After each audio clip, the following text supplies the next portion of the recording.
Стабилизација на јавните финансии, намалување на јавниот долг, пониска инфлација, обезбедување ликвидност и редовна исплата на плати беа главните предизвици на Министерството за финансии во првата година од мандатот.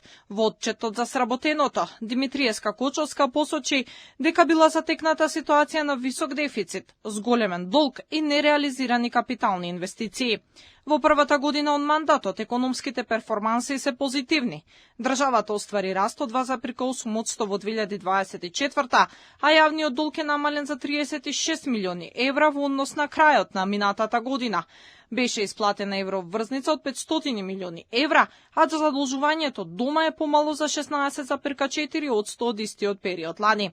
Инфлацијата пак е стабилизирана и се очекува да се намалува во следниот период. За една година обезбедивме стабилизација на економската активност и стапки на раст кои последователно во 3 квартали се околу 3%.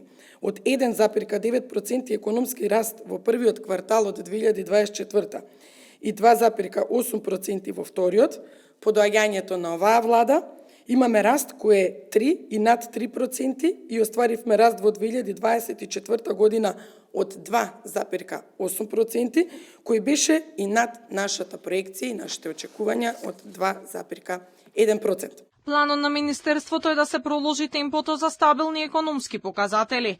Во ребалансот на буџетот кој го предлага владата за 2025-та, остануваат проекциите за раст од 3,7%, а приоритет ќе бидат инвестициите. Изминатата година е забележено рекордно ниво на директни странски инвестиции од над 1 милиарда евра, додека дома се поттикна инвестициски циклус од 300 милиони евра во приватниот сектор, а општините добија 250 милиони евра директна поддршка. Зголемена е просечната плата во државата, а пензионерите добија линеарно покачување. Следното ќе биде во септември по модел на процентуално покачување. Просечната плата е зголемена за над 10% и достигна повеќе од 40.000 денари. Пензионерите добија постојано зголемување на пензиите во пресек за 5.000 денари годишно. Стапката на невработеност се очекува да се намали на ниво до 11,1% во 2025 година. Обезбедивме раст на платите во администрација, здравство, полиција, образование. 87.000 вработени имаат покачување на плата, тоа се повеќе средства за многу семејства во земјата. Фокусот на Министерството е работење домакински за да останат стабилни јавните финансии. Она што е од особена важност е дека е вратено довербата кај кредиторите и инвеститорите.